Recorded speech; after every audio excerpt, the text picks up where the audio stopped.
Eh bien oui, Gaston, la Bible nous parle, je pense, abondamment de famine, fait allusion très fréquemment à ce genre de phénomène. Tu vas nous en parler?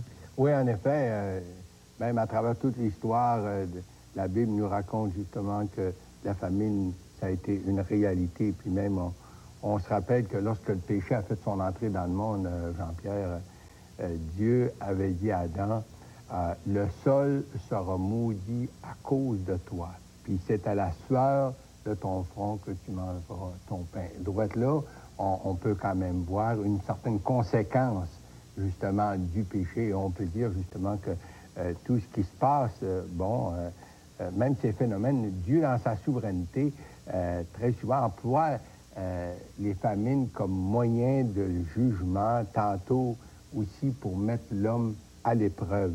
Puis dans certains cas, Dieu s'est servi justement de famine à cause du péché, et puis dans le but, bien sûr, toujours de ramener l'homme à lui. Et puis, on a seulement à penser un peu au temps d'Abraham. Tout le monde a entendu parler d'Abraham hein, comme le père de la foi. Bon, bien, Dieu, quand même, l'avait appelé dans un pays qu'il avait promis, justement, à sa postérité. Et puis, dans ce pays, une famine est intervenue. Et puis, je crois que Dieu allait se servir de cette famine pour, justement, en quelque sorte, mettre son serviteur et les siens à l'épreuve. Et puis, Abraham a failli, justement, à cette épreuve que Dieu lui avait envoyée. Puis, il est descendu en Égypte, mais ça allait lui servir quand même plus tard. Et puis là, bien, plus tard encore, on lit dans le temps de Jacob, on lit que ses fils haïssaient leur frère, leur jeune frère qui était Joseph. Et puis ils l'ont vendu pour se débarrasser de lui. Et puis là, bien, Joseph se retrouve finalement dans les prisons d'Égypte. Et puis c'est dans ces prisons d'Égypte que Dieu se sert justement de tout ce cheminement-là.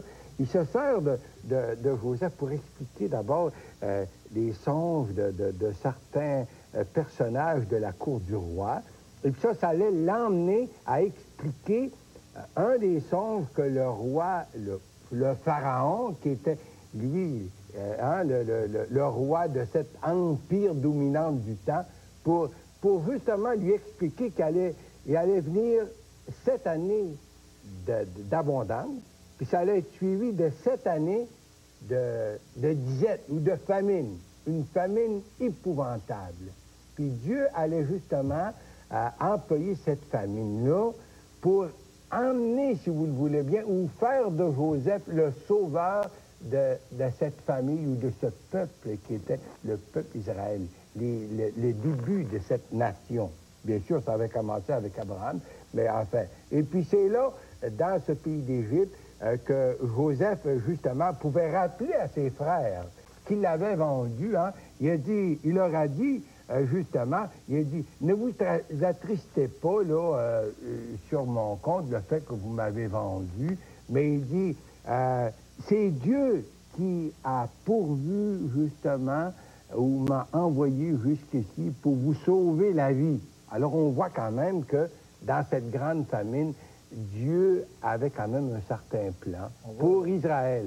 C'est que Dieu, de ce que je comprends de ce que tu dis, c'est que Dieu utilise les famines parce que Dieu est souverain, Dieu contrôle tout ça, permet ça, puis il s'arrange pour que ça rentre dans des moments où Dieu va utiliser ça pour accomplir ses desseins. En effet, puis 400 ans plus tard, sous Moïse, Dieu allait ramener ce peuple nombreux qui était Israël à ce moment-là, et puis Dieu allait les ramener en leur disant justement, si vous obéissez à mes lois et mes ordonnances, la terre vous donnera sa richesse, et puis le ciel aussi vous donnera sa pluie, mais si par exemple vous n'obéissez pas à mes ordonnances, à mes lois, bien alors la pluie, le ciel ne donnera plus sa pluie, et puis le sol ni ses richesses, puis je vous chasserai de ce bon pays.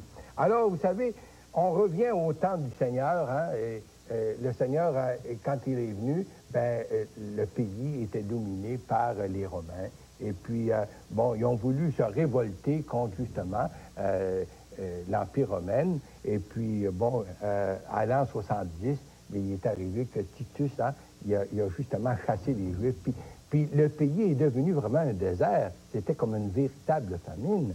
Ah, puis le Seigneur aussi allait l'employer lorsqu'il parle du prodigue, par exemple. Hein? L'enfant prodigue qui s'en va, qui quitte son chez lui, et puis là, qui s'en va pour vivre justement dans le péché, dans la débauche. C'est justement là qu'il y a une famine qui puis arrive. là, une famine arrive. Hein? Puis c'est encore, Dieu se sert de cette famine. Pourquoi? Pour ramener le prodigue à la repentance, pour le ramener à Dieu. C'est un peu l'histoire du monde. Mais je voudrais quand même continuer en disant que, vous savez, on approche la fin. Puis le Seigneur avait dit, ce qui est arrivé du temps de Noé, là, ben, ça va arriver aussi à la fin. On vit là la période de l'apostasie, où de plus en plus les gens s'enfoncent dans le péché, où les gens mettent Dieu de côté, où les gens ignorent Dieu, puis vivent comme des sans-dieux. On est là, présentement. Et puis tout ça nous dit que justement, là, on est presque à la fin, à la toute fin, où l'Antichrist va entrer en scène, le grand dictateur des derniers temps. Je crois que la plupart des gens ont entendu parler quand même. Hein?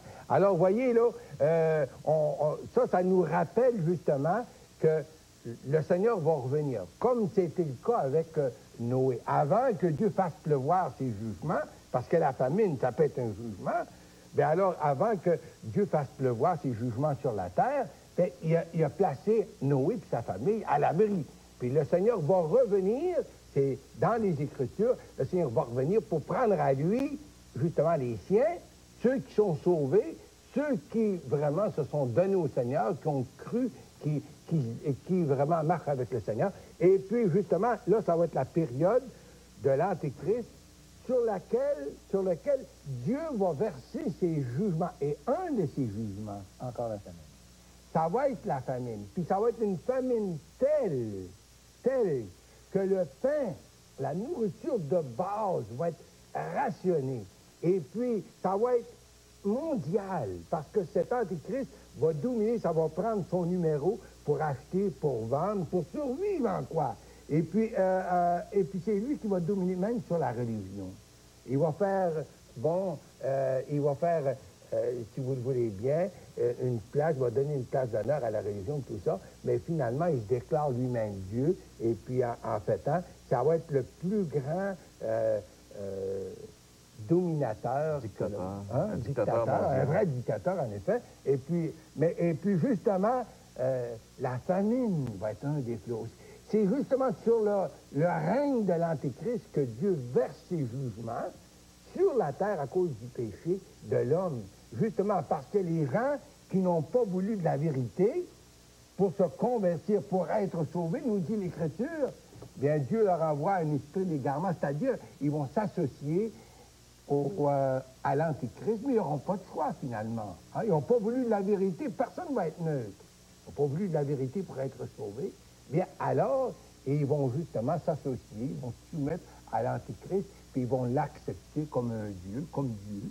Et puis, justement, ils vont connaître justement la plus grande des famines que le monde n'a jamais connue. C'est un des jugements à ce moment-là que Dieu envoie sur la terre. Hein? Il y a une pensée qui vient à mon esprit en relation. Est-ce que ça veut dire qu'à chaque fois où il y a des famines, ça veut dire que c'est des jugements de Dieu? Je pense pas qu'on puisse dire ça non plus, non?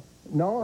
Si j'ai bien compris à travers ce que Gaston vient de nous dire, c'est que finalement, à travers toute l'histoire de la Bible, Dieu a utilisé à certains moments, donné des famines, et il y a des famines qui viennent également dans le futur parce que l'histoire n'est pas terminée.